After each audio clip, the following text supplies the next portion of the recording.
Hello everyone, and welcome to a tutorial today on thinking about remote teaching and learning and how we can continue to build on a great start in terms of what we're doing. So what I thought would be helpful to think about is what does good look like at the moment and what could great look like as we move forward with our teaching and learning. One of the things we emphasise from the very start of this term is that if we're all delivering at least good lessons all the time, that's what a really outstanding school looks like, and that's what we should really be striving for in our remote environment at the moment. So just some reminders and some suggestions and some examples today about how we can build on these things. So first of all, with Go for Schools, let's make sure that work is set every Monday with a week's deadline for the pupils to complete, and that our instructions are really clear, and very importantly that we disable the tracking box for weekly work. It's not feasible for you to be able to give feedback to pupils day in, day out on that sort of regular basis.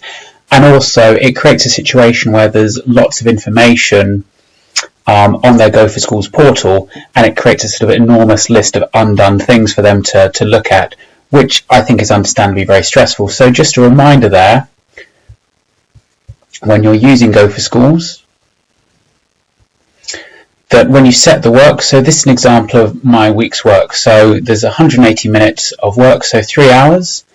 It's a Year 9 group, and what I want to make sure is I've disabled that so that I make sure that the homework doesn't remain in their ongoing homework task list until it's marked as complete by me, because again, that's another job for me to do and to keep on top of.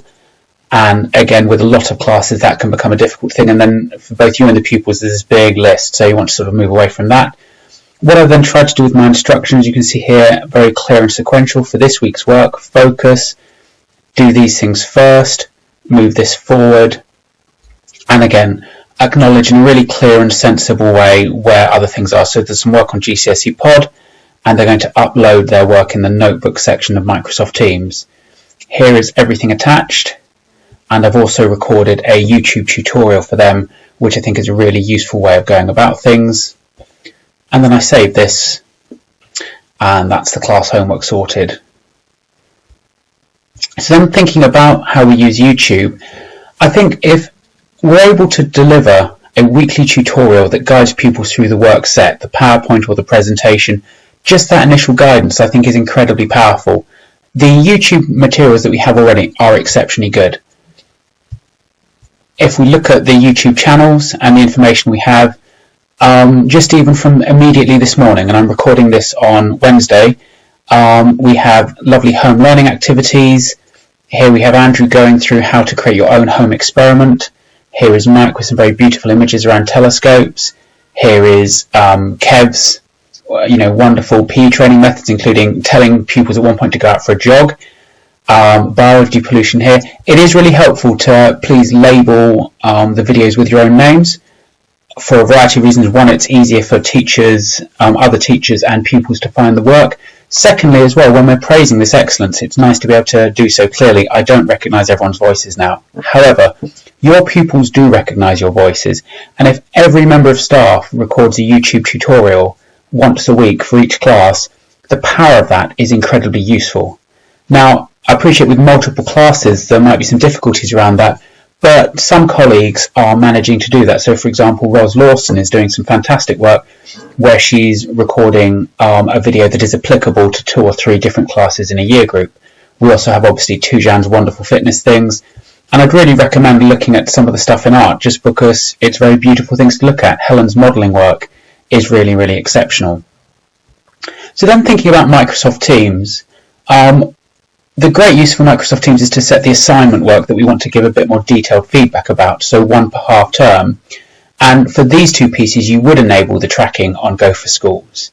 So that's the thing to remember there, just to make sure that, because these are the pieces you really want to make sure pupils have done and to give some follow-up with. So with the assignment sections of Microsoft Teams, here's my Year 10 class, and then I go into assignments.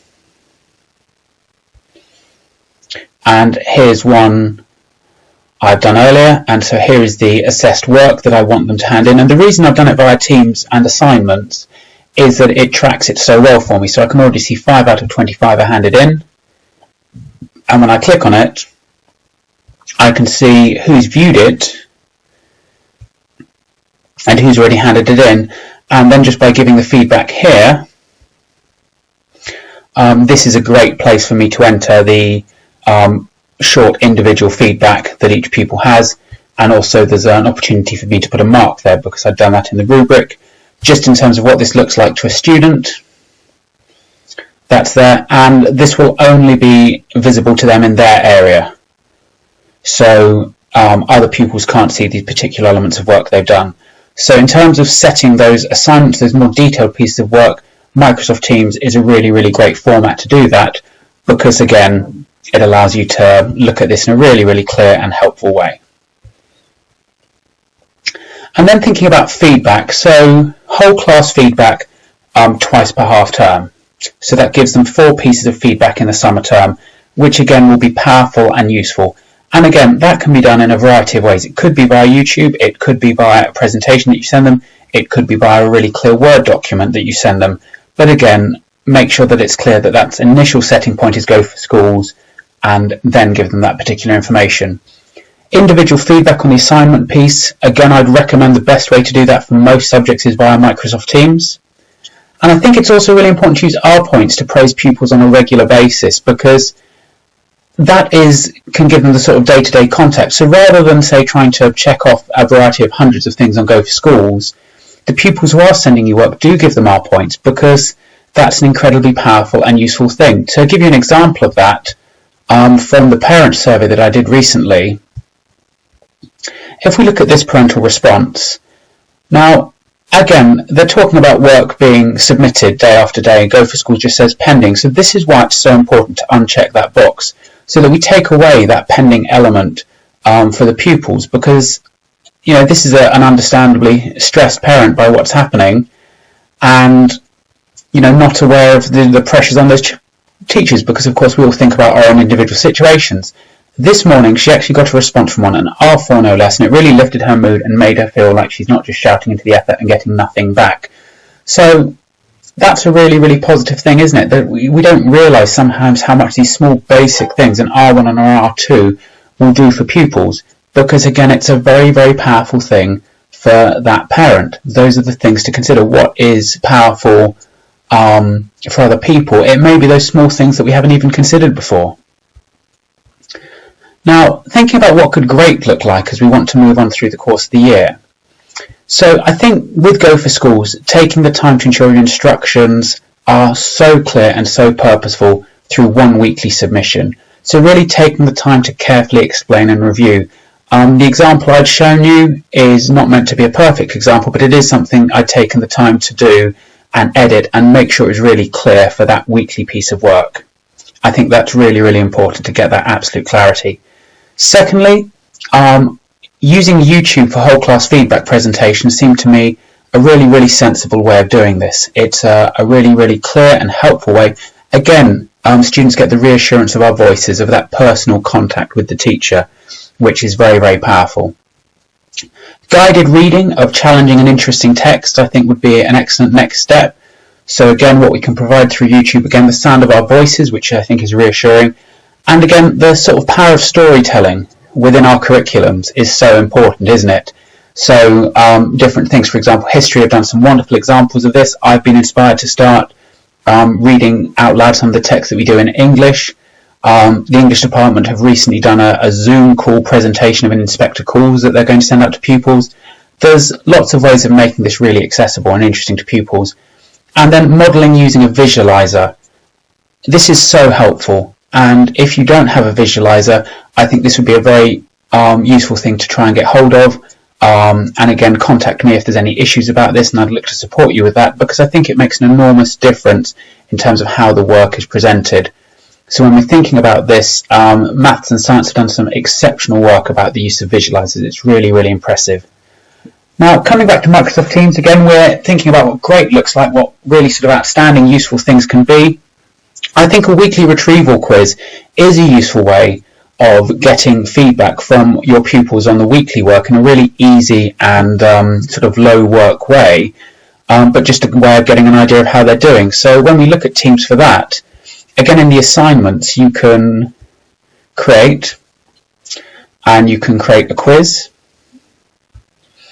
And the best thing to do is to create it in forms first, because sometimes this new form bit can take you straight to a survey type thing rather than a quiz. So what I've done is I've got the quizzes and surveys that I've already created, and I would take one of those and I would just update it, and I just click on it, and then it would appear in this area. So as you can see here, and so this work from the previous week wasn't work that I want to be an assignment. It's not something I'm going to give individual feedback on, but I can see 16 out of 25 pupils have engaged with it.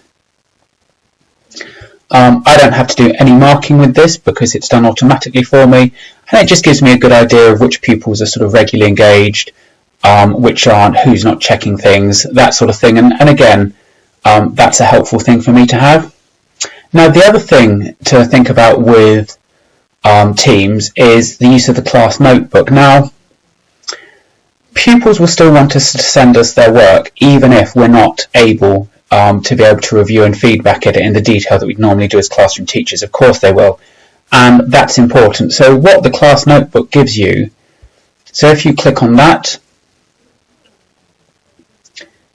and in terms of setting this up, this gives you each of your pupils with a visual folder in front of them of their own work. So what it looks like to you as their teacher is you can see you've got all this information for the pupil. It just comes up with the collaboration space where they can share work, a content library where you can upload documents, and then work that's set that they would just see their own area, and they can upload their work here. So you can keep an eye on those larger pieces or those sort of week-to-week pieces without, again, it clogging your email box or you feeling you need to respond to each of the pupils individually when they do this. So if we click on Aaliyah's, I've organised their folders, so I've been able to do this into the different things for literature and language, and their task last week was to do something for language paper 2, so I'm hoping Aaliyah has done that. So she's uploaded those pieces of work there, so I know she's done it. I'm not going to check that on Go for Schools, but I know she's done the work. So again, just in terms of a teacher, it keeps me sort of on top of things, so that's something I found really useful.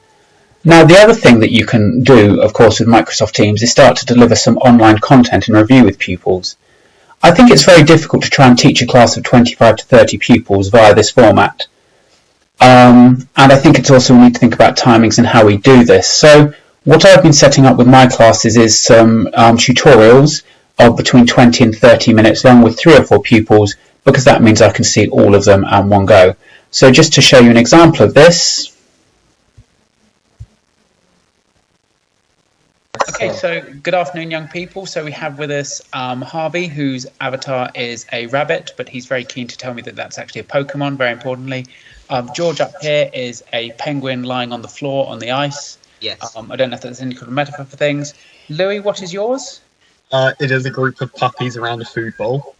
Group of puppies around a food bowl, and here is just Angus, again feeling the effects of the lockdown on his hairstyle. Not a problem for me though, joyously. So that's good. So welcome to the tutorial this afternoon, gentlemen. 2 things I really wanted to look at today is basically just ask you how you found last week's work and any feedback on how that's being set or delivered and what would be useful for you in terms of that. And then just have a brief look at the Goldfinch extract, which is what we're going to be looking at this week with the questions 1, 2 and 3. So if you've not read it already, that's fine, but just have it up in front of you on your computer just so you can reference it. But I'm going to screen share it with you in a minute so that you can see it as well.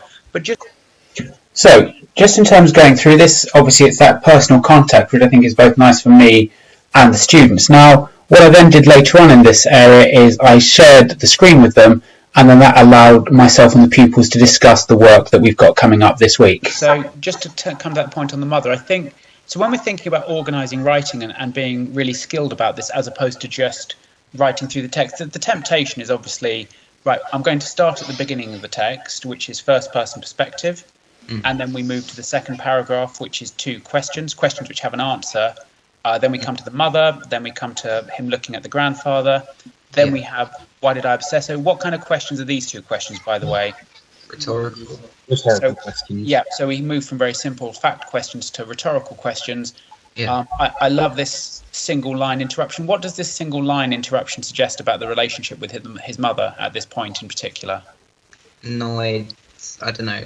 Like, yeah, I'd say his mother's probably annoyed that he's not listening. Yeah. Do you think that, does this strike you as a frequent thing in their dynamic? The COC's described the way that his mind is working, it would appear that something like that is quite a common occurrence. So again, I'm not suggesting this is a perfect example of this process, but it enabled me to engage with the pupils, clarify some misconceptions, and just develop their ideas in a more effective way. And I found it very useful. I think they did as well.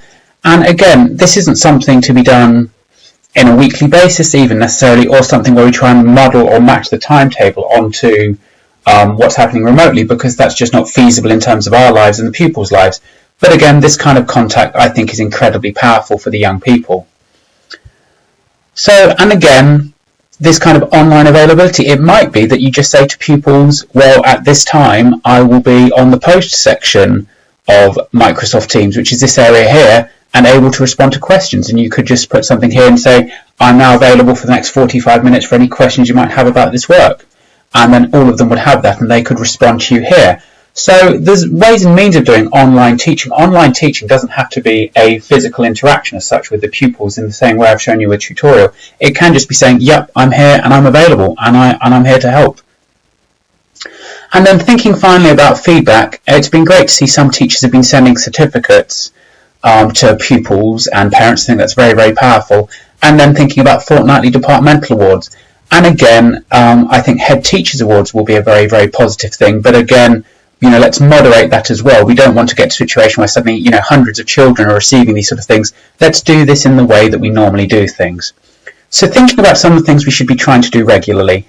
Let's make sure everyone's really clear about something. That's vital. Let's build in opportunities for pupils to consolidate things rather than try and learn lots of new things, and maintain the key tenets of good teaching.